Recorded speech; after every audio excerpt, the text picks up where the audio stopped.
Ladies and gentlemen, good day and welcome to the Q4 FY26 earnings conference call of Parag Milk Foods Limited. As a reminder, all participant lines will be in the listen-only mode, and there will be an opportunity for you to ask questions after the presentation concludes. Should you need assistance during the conference call, please signal an operator by pressing star then zero on your touchtone phone. I now hand the conference over to Mr. Brian DePerna, Head Investor Relations. Thank you, and over to you, sir. Good day, good evening, everyone, and a warm welcome to the Q4 FY26 and full year FY26 earnings call of Parag Milk Foods Limited. We are pleased to have you all join us for this virtual meeting. For the meeting today, we have with us our Executive Director, Ms. Akshali Shah, our Chief Operating Officer, Mr. Rahul Kumar Shrivastava, our Chief Strategy Officer, Mr. Ankit Jain, and myself, Head of Investor Relations, Brian DePerna. After the presentation concludes, we will commence with the Q&A session. Just a couple of points to remember. While asking a question, we request you to announce your name and organization. We request that you limit your participation to one question at a time and rejoin the queue if you have additional questions. For the purpose of completeness, I do want to read out our safe harbor statement. Certain statements in this meeting with regard to our future growth prospects are forward-looking statements which involve a number of risks and uncertainties that could cause actual results to differ materially from those in such forward-looking statements. I now hand over to Ms. Akshali Shah for opening remarks. Over to yourself.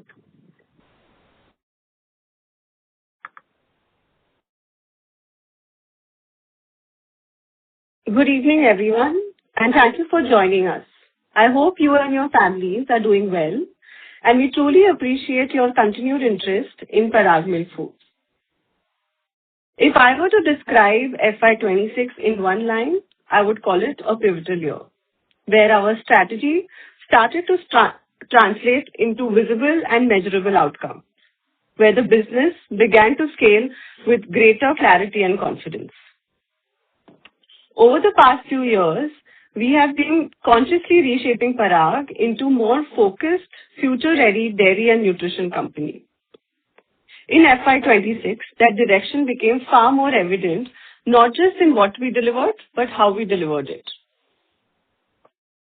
We crossed 3,800 crores in annual revenue, growing in double digits with volume growth of 5%. Overall, the core categories volumes grew by 8%, and the new age business, that is Avatar and Side of Cows, grew up 91%. More importantly, this growth was accompanied by stronger profitability, improved margins, and a healthier balance sheet, which tells us that business is becoming structurally stronger. What stands out even more is the quality of this growth. Despite elevated milk prices and inflationary pressure, we were able to expand our gross margins to 28% in Q4. This was not driven by external factors, but by sharper execution. That is, with better product portfolio mix, more disciplined pricing, tighter cost controls, and a clear focus on profitability at every level. Our new age business has emerged as a strong growth engine, crossing 100 crores in quarterly revenue for the second consecutive quarter, and growing over 100% year-on-year in Q4. Its contribution to our overall business has moved to a meaningful double digit at 10%. The commodity witnessed inflation of 15% year-on-year and 4% sequentially during Q4 FY26, with average milk prices at 42 rupees a litre. On quarter-on-quarter basis, while the milk prices inched up 4% sequentially, the company has been able to improve the percentage gross margins to 28% for Q4 versus 25.6 or 25.9% for Q3.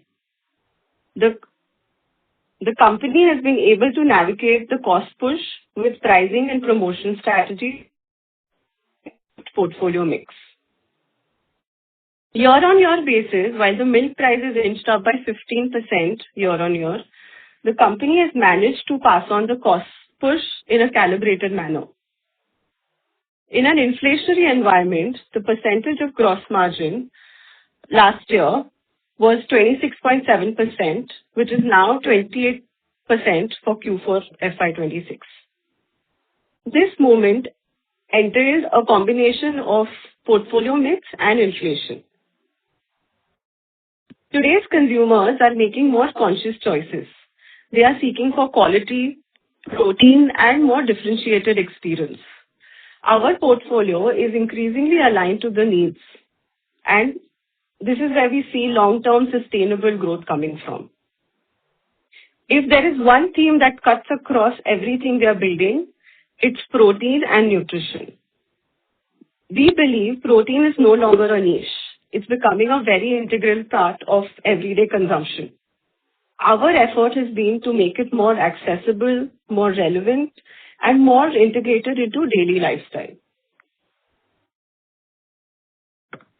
At the same time, we have been very deliberate about expanding into newer formats and occasions, whether it is through high protein offerings or convenient snacking or like a premium dairy experience.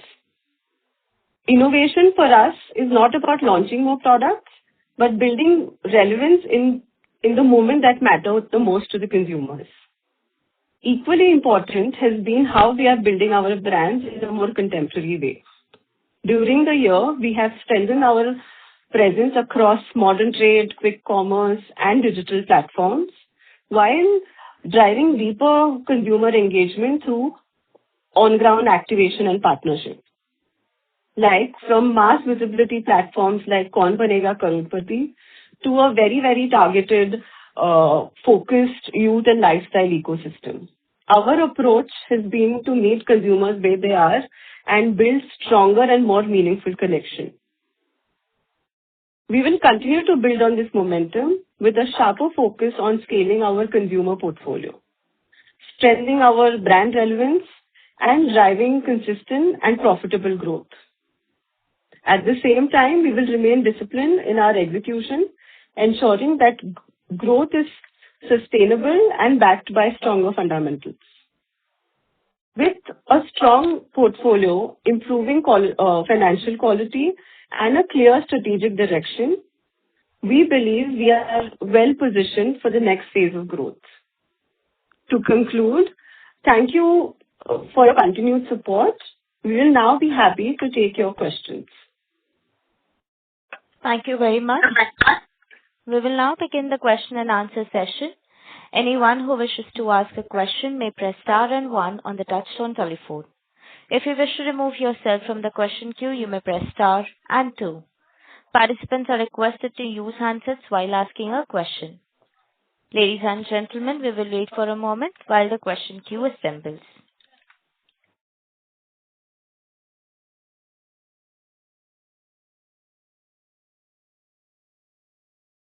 The first question is from the line of Rehan Syed from Trinetra Asset Managers. Please go ahead. Good evening to your team, and thanks for taking my question. My first question is around your avatar business that you have segment. So your avatar has now become a meaningful. Hi, your voice is coming a little muffled. Can you? Yes, Mr. Yeah. Syed, we are unable to hear you clearly. Your voice is sounding very Hello. muffled. Now it's clear? Hello. Yes, please go ahead. I want to ask regarding your avatar segment, that avatar has now become a meaningful growth driver with strong traction in e-commerce and quick commerce. So, can management share the current market share in the sports nutrition category and how the brand is differentiating itself versus international whey protein players entering India? Hi. So, see, as you see, the protein industry overall is going into, different segments. You have dairy protein, you have plant protein, and we have, which is now yeast protein as well. But there is no one such data which actually says that how is the protein category, because it's still very unorganized and it's still a very import-driven category. So there is no data. We have not subscribed to a data as such. But overall, when we see the Quickcom and the marketplace numbers, we are somewhere around somewhere between 14 to 15% market share in the protein segment. But of course, a large quantum of our sale also happens through our own website.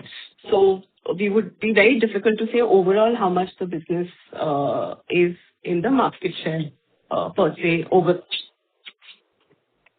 Just correcting myself, you have said 14-15% of market share, right? Yeah, in the Quickcom and the marketplaces. Oh, okay. But of course, a large portion of the business is also coming from our own websites and the retail outlets. So that's not anywhere this thing, but I'm just giving you overall on the Quickcom piece. Got it. And my second question is around your new age business contribution has increased from around 4% in FY23. We have seen to nearly 10% in FY26. So over the next 3 to 5 years, what is the long-term revenue aspiration for this segment, and can it structurally deliver better EBITDA margins than the traditional dairy business? In the next 3 to 5 years, we see this business contributing to around 20 to 25% of the overall revenues. And of course, this will be backed by newer formats that we launch in protein and newer categories in Pride of Cows that we launch in the next coming couple of years. Okay. And my last question on your cheese, our cheese remains one of the strongest categories with leadership positioning. So, can you tell me some comment on capacity utilization at the cheese plant currently, and whether any fresh capex may be required if demand continues to grow at current levels?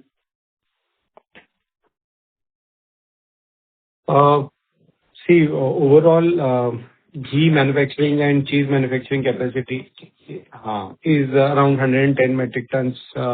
You would have seen in our investor presentation. We are looking at adjacency in the capital, in the capacity increase, which you will see very soon from our side. So what the overall plan is that we increase our capacity of cheese from 60 metric tons to 80 metric tons, and then we take it ahead.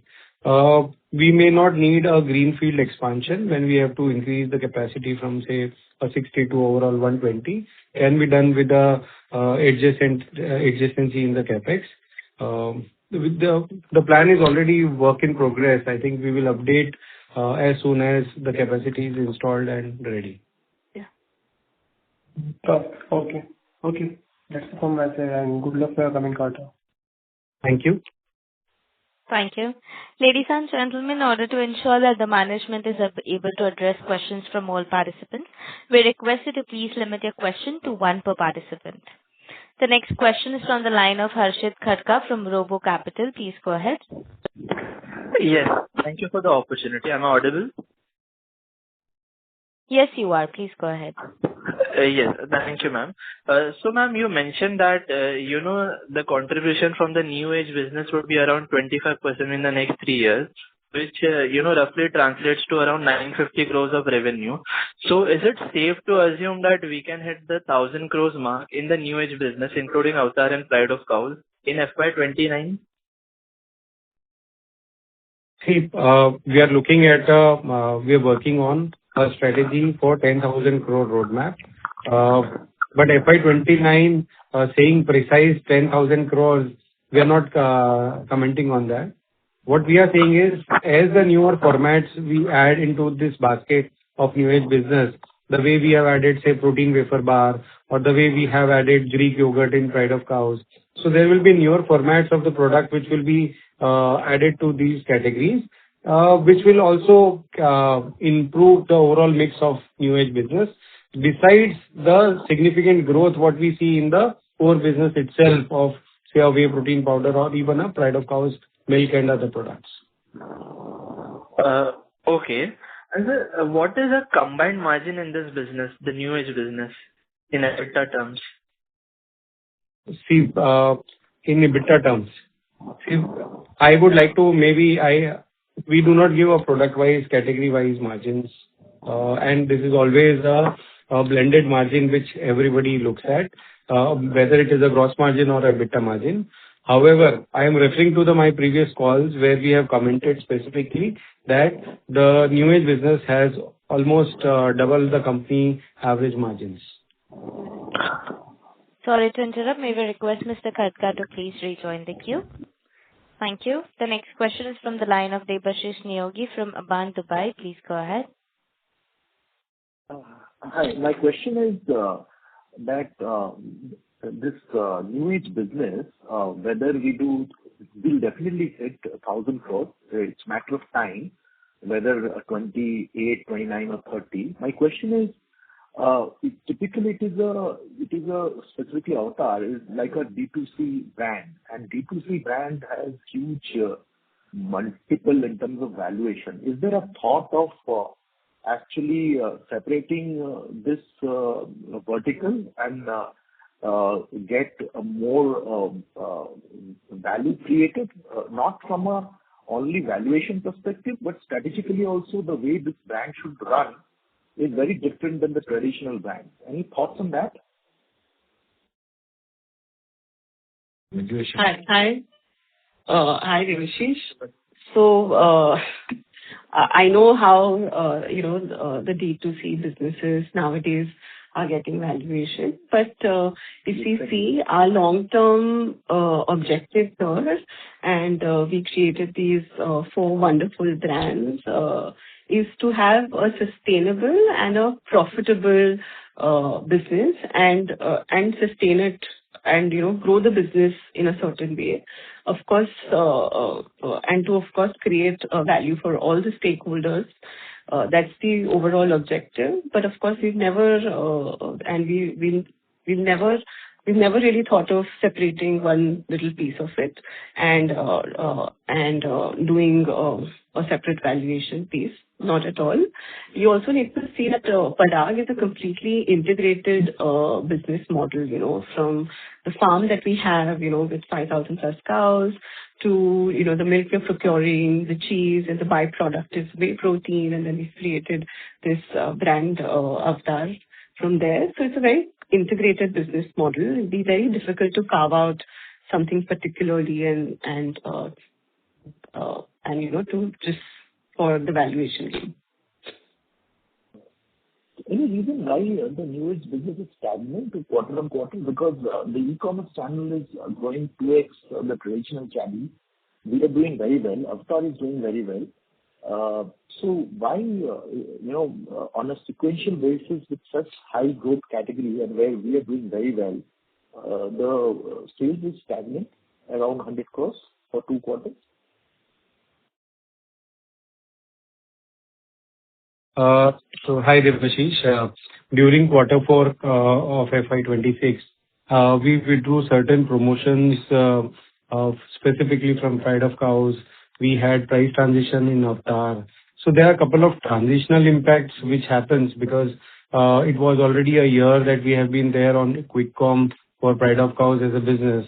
So whatever the annual contracts were over, we wanted to stabilize and focus more on profitability. So there was certain pricing promotion calibrated strategy which was deployed for quarter 4, and that's where we see some transitionary gap. Having said that, we are happy with the 100 crore milestone put together, so which these businesses have achieved, and we're sure going forward taking it ahead from where we are as a 100 crore base. Thank you, Ankit. Thank you, Sally. All the best. Thank you. Thank you so much. Yeah. Thank you. The next question is from the line of Dhwani Desai from Total Capital. Please go ahead. Hi. Good afternoon, everyone. So my first question is, we've been doing very good volume growth till Q3. In Q4, in our core categories, volume growth has come down significantly and sharply.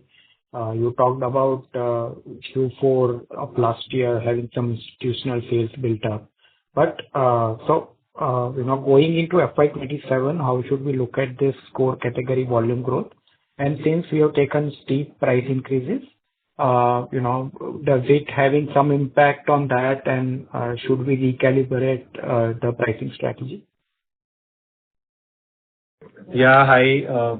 As you rightly pointed out, there is a volume decline of 5% almost for the quarter four as an overall blended business. In core categories itself, there is a volume decline of 3%. We have explained in the investor presentation that the decline is mainly due to the institutional and export sales in the base year, specifically in the core categories itself, which has led to basic decline in the overall core. Having said that, we understand that we have to grow year on year. However, the exports have been relatively on a lower side. I'm not getting into the global economics, but there have been decline in the export sales Q1 YOY for quarter four, and hence we see the decline in the core categories. That is one. Secondly, you wanted to understand the guidance for FY27. See, we don't typically give a yearly guidance, and hence I would not like to comment on specific guidance for core categories, etc. But we have demonstrated well enough in the past that core categories have a tremendous potential, and we all are working upon the distribution and improving the health of the business with more distribution so that we have a growth in core categories. Core categories remain fundamental to our business because comprising almost 60% of our business. So there's a strong focus. So as you question on the pricing strategy, see, while we have increased, of course, prices in ghee during quarter four, but we have also done certain pack level strategy, pack promotion strategy with different SKUs for different markets, etc. But those are all nitty-gritties of the business. Overall, we are looking at a double-digit volume growth for core categories. That's what we aspire to. Thank you. The next question is from the line of Ankit Gupta from Bamboo Capital. Please go ahead. Yeah, thanks for the opportunity. Ankit, you have earlier alluded to, about sharing the incentive number for the full year. If you can, share about the number and its impact on our overall margins for FY26. Shall I give you the number of the incentive because it will be soon out together with the schedule of the revenue from operations. Yeah. But for the year ended for this year, the incentive numbers has reduced drastically. So overall incentive number for current year is almost 46 crores as against 88 crores last year. Mainly on account of two reasons. One, last year, I think we have clarified that for last year we had accounted for almost 2 years of incentive because there was additional scheme under Mega, which we had applied for and we got the sanction. So that's where we had to account for a larger base, but that was one off. Secondly, what has happened is from H2 this financial year, post changes in the GST reduction from 12% to 5% for our core categories like. So the incentives are typically based on the reimbursement of the SGST, which is the sale in the state of Maharashtra. So while the sale has not reduced, but overall output GST is reduced because of reduction from 12% to 5%. So this has led to a significant reduction in the overall number as well. Sure. And this number will remain at this level going forward also around 45 crore is what we can expect? Yeah, it will reduce marginally further because in the base year number, half one is a full year number. The 45 crores is a full year number. So the first half was having higher GST Sure. Okay. Okay. Thank you, Nisha. Thank you. The next question is from the line of Viraj Mehta from Enigma. Please go ahead. Yeah. Hi, team. My first question is on employee expenses. If I look at our sales growth and vis-à-vis our employee expenses, they've just exploded at north of 20% growth for like couple of quarters now on a YOY numbers, whereas growth has tapered down significantly. So where is this mismatch? Like, did we hire too many people, assuming a lot of sales, but which did not transpire? Can you talk about this anomaly, please?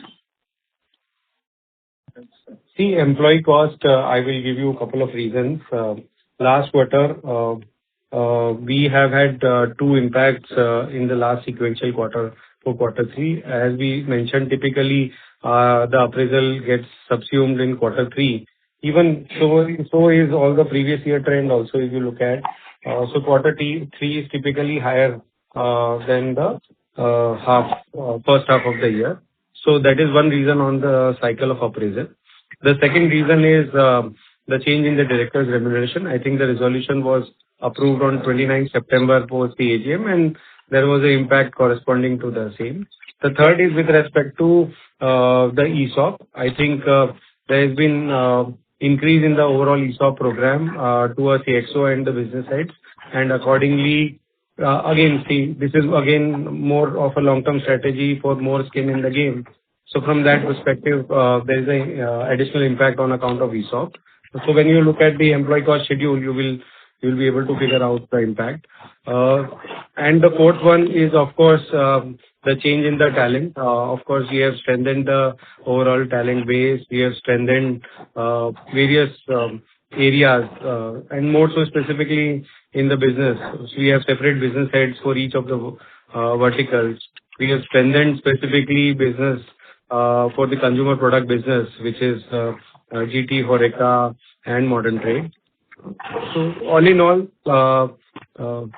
this is where you see the impact.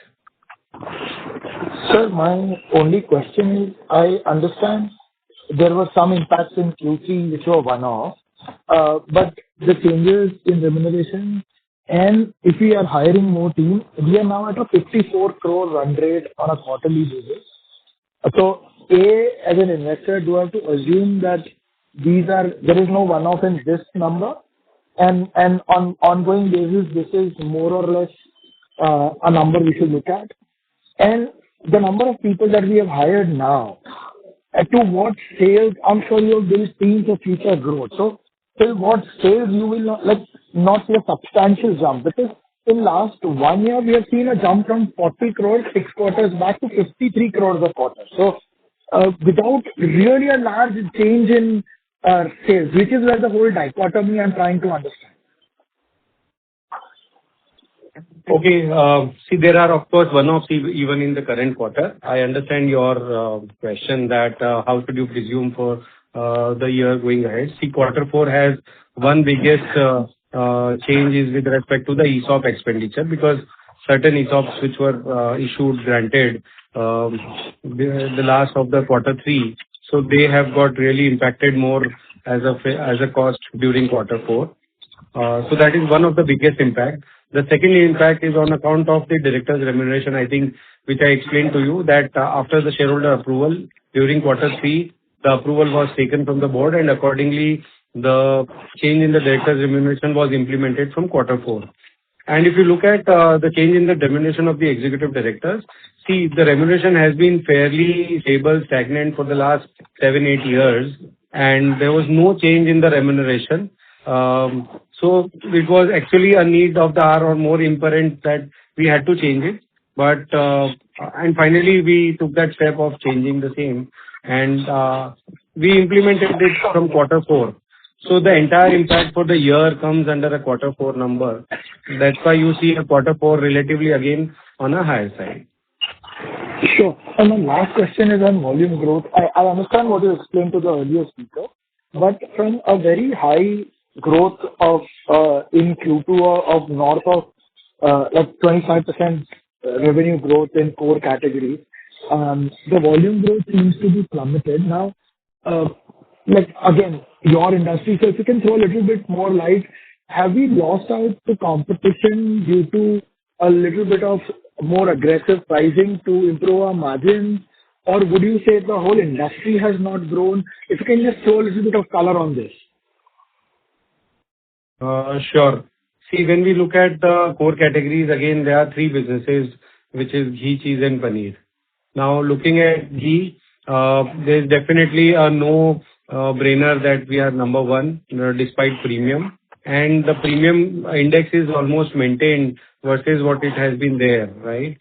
Premium has marginally increased over last year, but over the sequential quarters, there is no impact in the pricing premium. So having said that, ghee remains clearly outlier with a strong volume growth. There were certain export orders, which I explained in the previous question. There were certain export orders and the institutional supplies which we had done in the base year quarter. In this year quarter, we had almost a very minimal amount of exports. So that has led to a reduction in the overall number for the current quarter. Paneer is broadly again based on the pricing strategy. The pricing strategy is more like so it is about a pricing and promotion strategy which we have little tweaked, and that's how I see. But paneer as compared to ghee and cheese is relatively small. So overall, I would say we don't see an impact on account of in the market share. Certainly not. And we believe the potential is there, the immense potential is there in the core categories itself to grow in a double-digit volume growth, which you would have seen that in the last 3 quarters, Q1, Q2, Q3, we had almost, in YTD December itself, we had a 12% volume growth. So Sure. we will continue with that figure. Right. And just last understanding from Akhali is, we have always mentioned that, we'll improve gross margins with product mix and higher core categories growing faster than the rest of the business, which will lead to, at some point in future, 28-30% gross margin, taking us to double-digit EBITDA. And you guys have done a fabulous job this quarter in an inflationary environment. Your gross margins are improved. But the translation to EBITDA doesn't seem to be happening. How confident are you that in a couple of years or whenever the time frame is, that translation or improvement in gross margins will actually flow down to EBITDA as well? Yeah, see, your observation is correct that with respect to gross margin, definitely you will see improved gross margin in quarter 4. On an overall basis, it is around 28% for the quarter versus last year a number of maybe close to 27%, 26.7 to be precise, on a like-to-like basis. So YOY, of course, there is an improvement, but we look at sequential. See, sequential is something we should definitely look at. When the milk prices was 40, we were at almost 26% margin. Now, even with increased milk prices at 42, average 42, we are at quarterly gross margin of 28. So this shift in gross margin is again one because of the favorable product mix. The second is again in a hyperinflationary environment, the percentage gross margin dips down. So even though the gross margin has improved with the favorable mix, it has been offsetted by a price change impact. Having said that, we have also taken a price correction in quarter 4, specifically in ghee and cheese. But the percentage margin is always impacted because of inflation. Because we tend to pass on only the cost push and not the profit on the revised pricing. If you look at and I'm just coming on to the EBITDA, your question on EBITDA. See, overall, you would look at while the EBITDA has dropped sequentially or YOY, mainly because again, YOY we have dipped from 8.5 to almost 8.1, mainly on account of the inflationary environment during the year. Having said that, there are other levers as well. You would notice that the increase is there in even employee costs as a percentage to sales or the other expenses as well. See, we are confident that with the strategy which we have put in for improving with the new product portfolio, increasing the new age business, focusing on core categories with distribution expansion and giving a backbone to the business for the profit margins. We are confident, we are fairly confident that we will inch up to double-digit margins. That's what we aim for, we aspire for. Yes, we have to move to double-digit. I'm not talking even a journey way ahead after double-digit, but yes, the idea or the business strategy is to enter into double-digit EBITDA margins.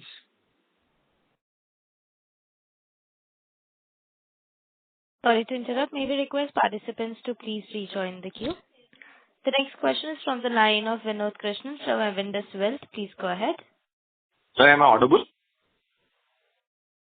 Yes, you are audible. So my question is also on core categories. See, we have 22% market share in ghee. So, and I'm assuming because you're saying that you're expanding the distribution. So I'm assuming that this market share is coming from presence in mostly north and western market. So can we assume that double-digit growth in ghee should not be a problem, and cheese also mostly is in western north. So can you explain what are the drivers of the growth? Is it just distribution and not having presence across India, or penetration? So how should we think about long-term core category growth? Because I think even though your market shares are 22 and 35, it is not evenly distributed across India, right? Or I may be wrong. So please correct me. I'm Rahul here. You're right, because India is a very vast country and we are concentrated our market share also in a certain big states, and we don't have that strength in northern India as well as South India. So we have deliberately working very hard to get the inroads into the lot of markets in North India as well as South India. So obviously these are the big states, like UP has a population of 21 crore, and South, all the 4 states have population of 28 crores, and we are very, very strong in Maharashtra. But we are have lot of investment as a efforts from the sales team to get market share in those states. So obviously it will be very big growth in those states for all the core categories, and all the required investments have been already in place in terms of getting our cold chain established, warehouse established, supply chain established, as well as the awareness of the brand through in the Hindi belt through KBC and all. So it will be a fantastic years to get the very good growth in those states. You are right that this will be a game changer as far as volume growth are concerned in core category in these states, which are roughly 30% of Indian population. Sir, I agree, but there should be somebody already present there, right? So what, are we not having any challenges? So that was my question, sir. Like, you go into UP, but there should already be some people already there. So how do you get the market share? No, basically the main thing which is changing, which we all must know, is about the change of the consumer preference from unorganized players to organized players. So if you talk about ghee, then because of the lot of bad publicity of the adulterated ghee, and also a lot of people are changing from unorganized ghee to organized ghee brand only. Same is the case with paneer also. You will see the big change in the consumer preference from unorganized paneer to paneer market. In fact, lot of adulterated paneer or a paneer analog now will be classified as we cannot call it as a paneer. So these are the government laws are going to come. So these things will certainly give us a big impetus to make a lot of inroads to those markets. So can I assume that you are more confident of growing in the states, and that most of the investment in terms of distribution and logistics is being placed? Sure. Sorry. So double digit. Thank you, sir. Thank you very much, and all the best. Thank you. The next question is from the line of Avnish Tiwari from Vaikarya. Please go ahead. Hi. Given the past cycles you would have seen in terms of the inflation shocks, currently what we are experiencing in terms of fuel cost increase, which may lead to feedstock price increase and eventually the milk price increase. And then there's some also concerns around El Nino. So if you were to take a scenarios, what kind of price increases which we might experience, and how you plan to sort of like how much lag typically you have before you are able to pass on these in your let's say liquid milk price? I know in the value added you would have more more pricing strategy, but just want to understand the raw material cycle from your perspective on the historical context here. Yeah, I got your question. We always take the, cognizance of what is happening in terms of the energy prices across the world as well as the effect in Indian prices. So, because of the war and all these things, there were inflationary pressure on the polymer prices and plastic raw material. That has already increased the packing material prices. So this has changed our pricing in the fresh milk in terms of the milk pouches and all. So we have taken the price increase in that. As far as diesel and petrol prices, if the prices are increased, certainly we will be able to take the price increase because this will create lot of cost pressure on the supply chain and logistics. So we will be taking as and when the prices are increasing in petrol and diesel, which is not the case as we speak today. And do you have perspective how much the milk procurement price is today, around 42 rupees? What are the probable scenarios there which can go up given the farmer feed price will go up? See, as compared to last year, we have about 15% more prices in milk, which is presently at the rate of 42 rupees per liter. What I think these prices should be stable for next 2-3 months until something big happens in energy prices, because that has an impact on the logistic and collection of milk and all these things, including cattle feed prices. So if things are stable from the war front and all, and energy prices are stable, then we see the milk prices also stable. Then after the monsoons are there and grass comes and all these things, there might be some softening in the prices. Otherwise, I think same prices for the next 3-4 months. Sorry to interrupt. May we request Mr. Tiwari to please rejoin the queue? Thank you. The next question is from the line of Parag Gupta from Fair Value Capital. Please go ahead. Thank you very much for the opportunity. My first question is on the inventory levels. At 730 crores, I just wanted to understand how much is bulk fat versus cheese. Now, I do understand that in order to produce whey protein, we produce cheese and paneer as well. But from a strategic perspective, is this a conscious working capital investment considering the higher milk prices or stocking demand, or is it a sign of channel inventory buildup? See, there is no channel inventory as such. The entire inventory, whether depot stock or the factory stock, even the SFG stock, is our inventory.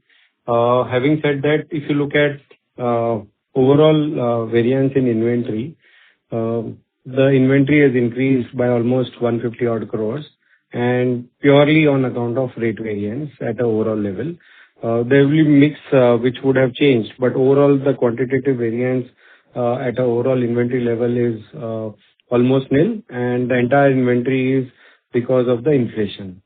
Having said that, the inventory composition has also changed over a period of time, considering with the change in the mix of the business. Accordingly, the entire rate variance is flowing in form of inventory increase. I understand. My second question is on the capex. I know we did around 100 crores in FY26. What is the guidance for FY27, and where is it exactly going? Capacity expansion, cold chain, or the new age business build out? Hello. Yeah. So, see, this capex has been with respect to the commitments which we have already given with respect to when we initiate a project, there is a overall capital investment. Everything may not be incurred on day one, hence you see a resultant. I think just few minutes ago, or maybe in this call itself, we spoke about expansion in cheese. So that is one of the investment area where we have invested into. The second is, of course, improving in lactose plant to whey, etc. So there are multiple areas where this capex has been spent. But as a guidance for the next year, we will definitely give a guidance of 60 to 70 crores of capex. Because dairy being capital intensive, there are some of the other capital projects, which are again for a relatively a longer gestation or a tenure, which needs to be finished. So from that perspective, we can fairly assume 60 to 70 crores of capital expenditure. Thank you very much. May we request Mr. Gupta to please rejoin the queue. The next question is from the line of Kiran D from Table Tree. Please go ahead. Thank you for the opportunity. Good set of results considering this hyperinflationary environment and great growth on new age. I have a couple of questions. The first question is, gross margin improvement is evident. Question is, because of institutional sales reducing and export sales reducing, do you think it's a mathematical impact on gross margin improvement?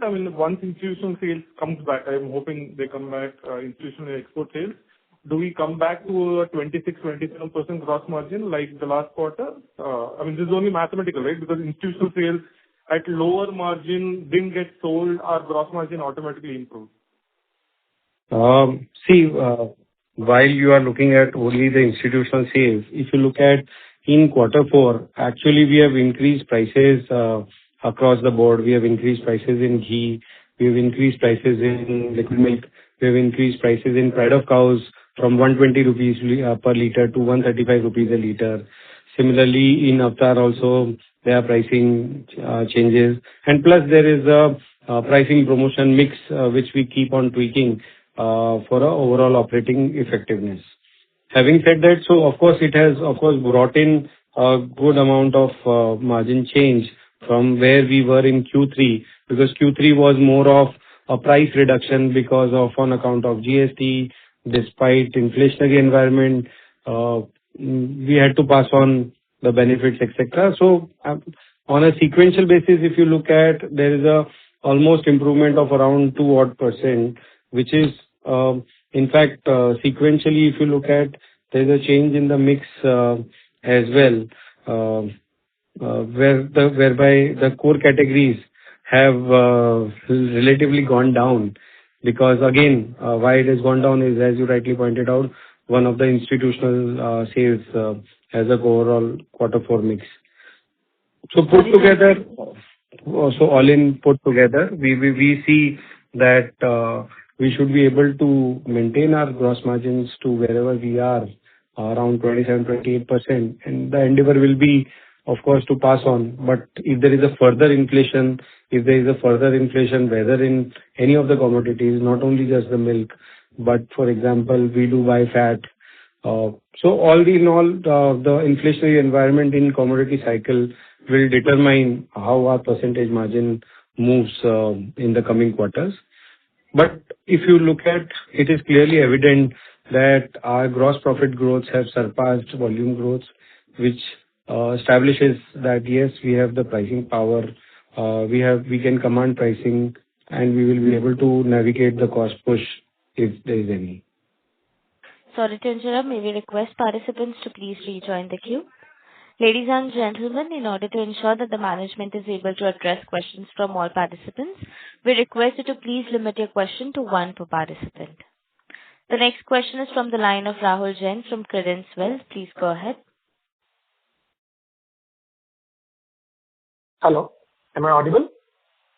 Yes, you are. Please go ahead. Sure, thanks. Thanks for the opportunity. And congratulations to the management for the gross margin expansion during a difficult year, and also absolutely wonderful growth on our new age businesses. So a couple of questions straight away. On the new age businesses, actually, if you could share your thoughts, from growing from this base of roughly about 360 crores, can we look for further 50-60% growth going ahead in the current year? And the second question, Ankit, you mentioned about one-off in the employee expenses to one of the previous participants with regards to ESOP and director remuneration. If you could just give out that number, what that number was. And so we can understand, typically what is the sustainable kind of quarterly employee expenses going ahead, and of course, taking some inflation for the next year. And lastly, this inventory number, which is roughly at 730 crores, has a sharp jump.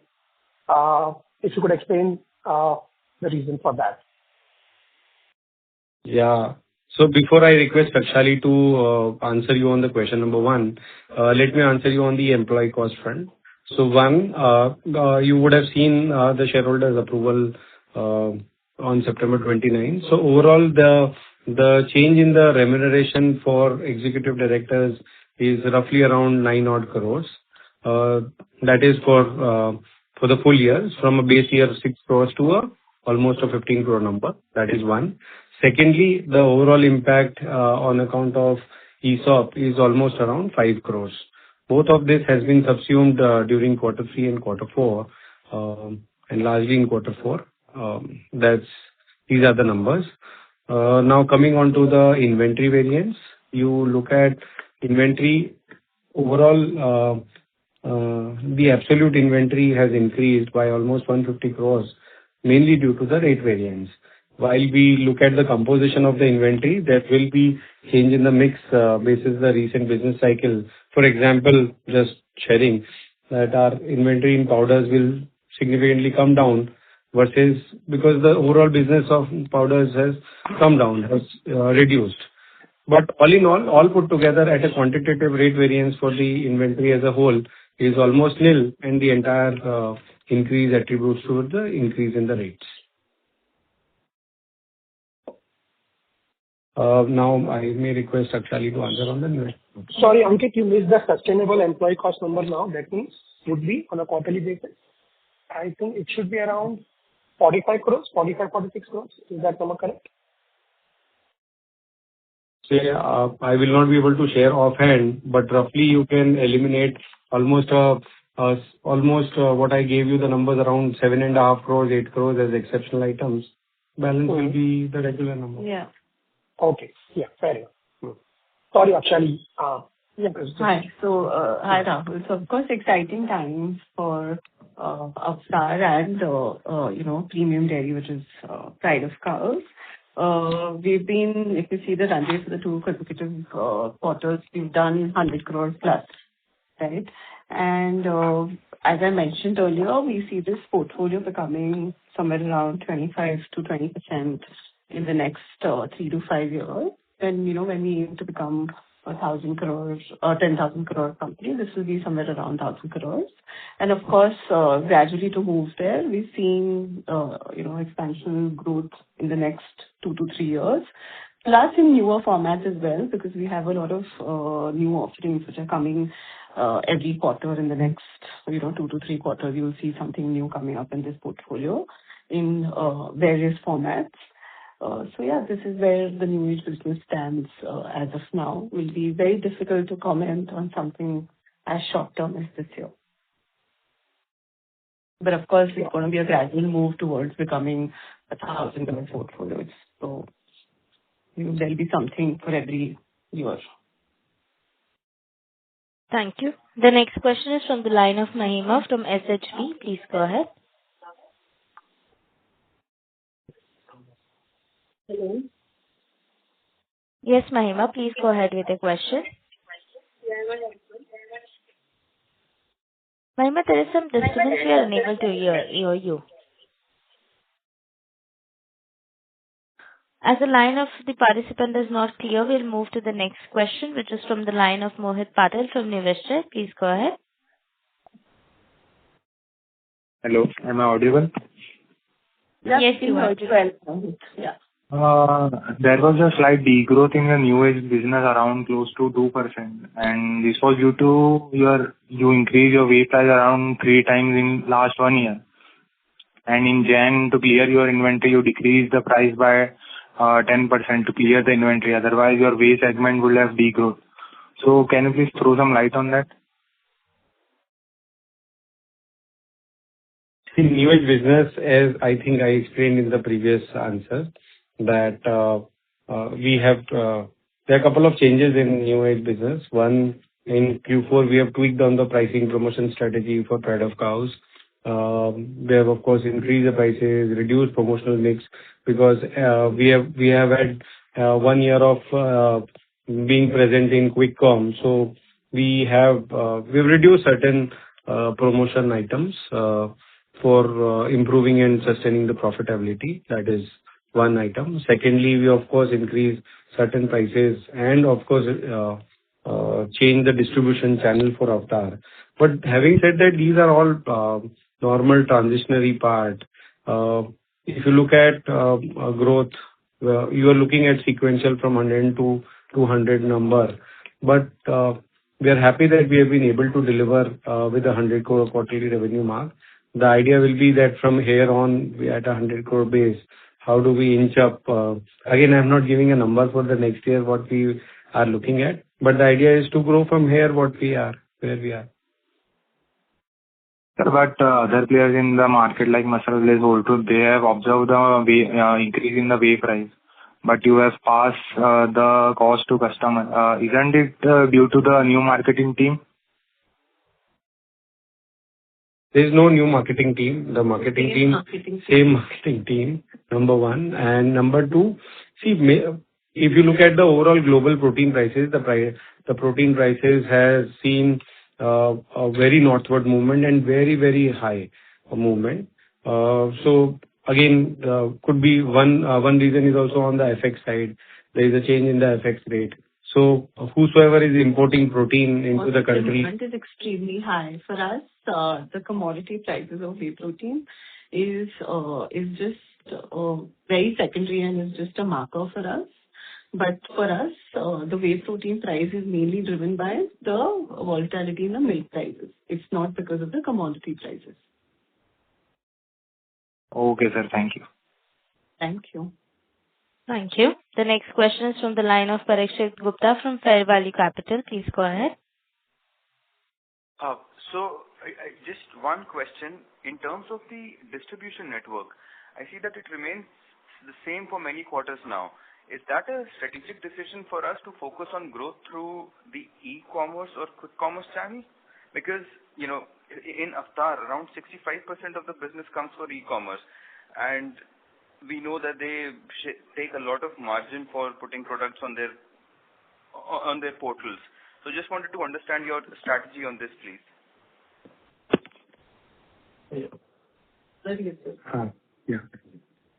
See, we are improving our distribution in all the channels, whether it's a D2C or modern trade or e-commerce or GT or quick commerce. So let me tell you something about GT, because that is also very big in India. So we are adding every quarter about 30,000 outlets as far as GT is concerned, in terms of all across India. Apart from that, we are getting more and more aggressive in other channels also. So this is a continuous job to increase our distribution and outlets. Also on the categories that we are in, is growing very, very rapidly on quick com and e-com.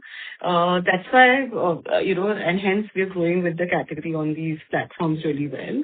Of course, in GT, we make sure that we're doing increasing our outlet reach and increasing our depth. So if you've been selling X number of lines, how do we reach 2x? So that's the work that we're doing. So increasing our depth in the existing and growing our network. But especially categories like paneer and cheese, whey protein do really well on quick com and e-com, especially high protein categories. They work really well on these platforms, and hence we're seeing much better growth on these platforms over GT. Which is not measured in terms of only the outlet number. Yeah. I understand. And if I could just please squeeze in one last question. You also had set up a subsidiary in Dubai, and I know that whatever is happening in the Middle East puts uncertainty all across. But how does plans for that subsidiary look like at this moment? Setting up the subsidiary and having the operations, we have got even the bank account opened in Q4. But having said that, the first ODI has not gone into it. But the idea is not, this is just a form. It's very similar. I tell you, it's very similar, just an extension of what we are really doing in India. So we already have distributors that we're directly supplying from India. But of course, we want to increase our reach in Middle East. We said that, okay, we will have a company-owned depot there, and we'll make more and more distributors and increase our distribution reach there.